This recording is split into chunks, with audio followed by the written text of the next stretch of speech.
stressless day today, so we thought the most appropriate person to tell us how we can minimise our stress is Dr. Cindy Pan. Welcome to you. Thank you for having me. Hello, beautiful. Now, we were chatting in the break. My mate, the late Stan Zemanek, always said, oh, there's no such thing as stress. Because it's not tangible, it is real, though, isn't it? Oh, look, yeah. I mean, it's a conceptual thing. So it's, I guess from Stan's point of view, because he couldn't hold it and touch it and put it in a box, maybe it wasn't real. I think he probably caused stress, didn't suffer. He could sometimes. He was an amazing man. Yeah. Good call. But so what is stress? Well, one of the concepts of stress is simply this concept where the demands that are put upon you are greater than your perceived resources. But a lot of it is to do with perception.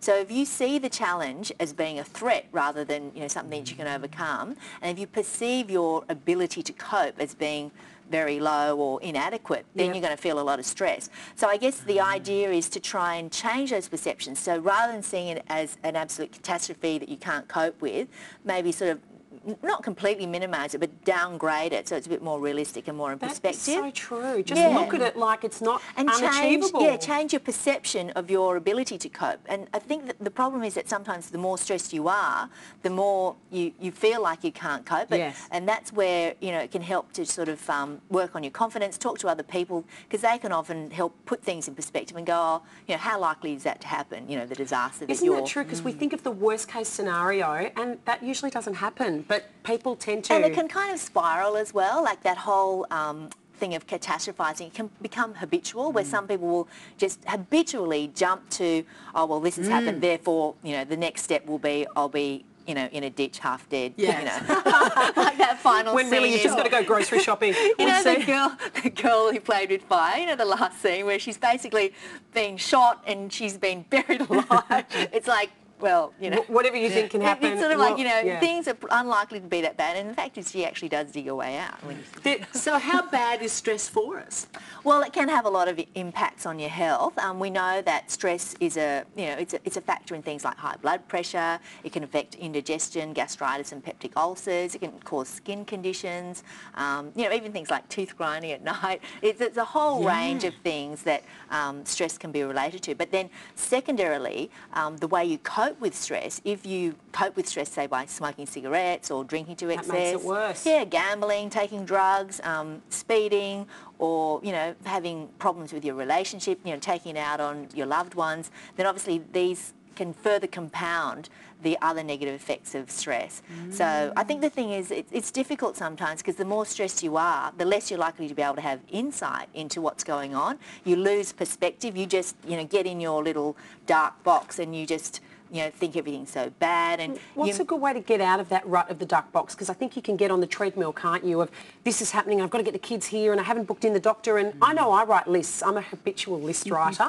I have Post-it notes in my car. I have Post-it notes next to my bed. I'm a habitual doer, and I tend to get stuff done. But do you think I'm causing myself more stress by writing notes, or is that a good way to let it all out? Well, I think, you know, writing notes and being organised, that can be a way of coping with stress, because when you're very, very busy, you might be busy because you actually want to achieve a lot of things, and so that's I get a lot done in the day. Yeah, but I get stressed if there's like 3 things left on the list. I'm like, I haven't ticked that off yet. Well, I guess then you need to look at the priorities, because if, you know, if the thing, you know, I used to make lists as well and be like, you know, buy milk, buy bread, write book, buy house. Write book, find a man, have a child. So some of them are obviously, you know, they talk about things that are urgent and not urgent, important and not important. So some things are both important and urgent. Some things are urgent but really not that important, and some things are, you know, not urgent but important, da-da-da-da-da.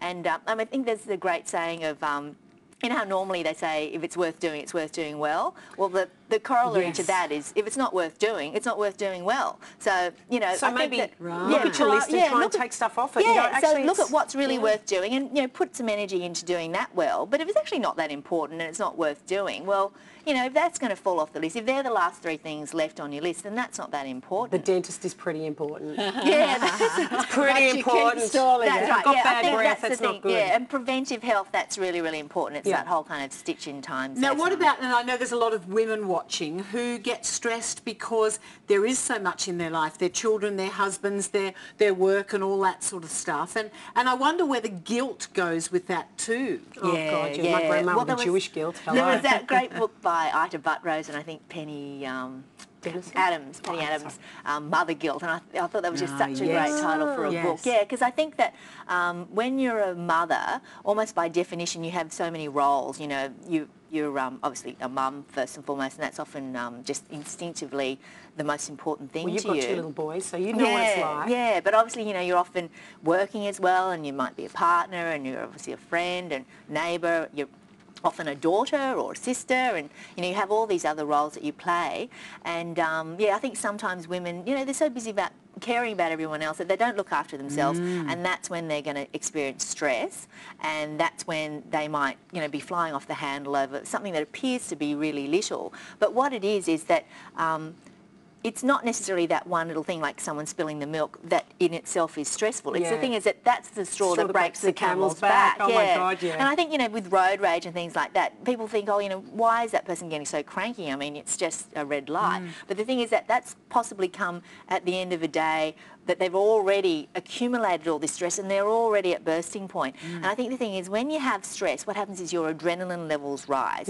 And from an evolutionary point of view, you know, when we were primitive man in the caves, you know, when we had stress, what we needed to do was either run or chase the bison or, you know, or kill the aggressor or get the club out and hit our husband. Yeah, the fight or flight response, that's what we're physiologically and we still have that, don't we?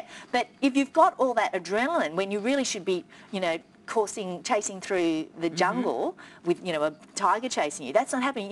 In fact, you're stuck in traffic, you're immobilised, you're trapped. So you can imagine, you know, it's even more stressful. You know what? And that's why. Hold that thought. I think we're going to come back after the break and we're going to find out how we can possibly combat that. Will you give us some advice? I would love that. We love Dr. Cindy Pan. We'll be back. How to combat stress. Are you feeling stressed? We'll help you. Not now.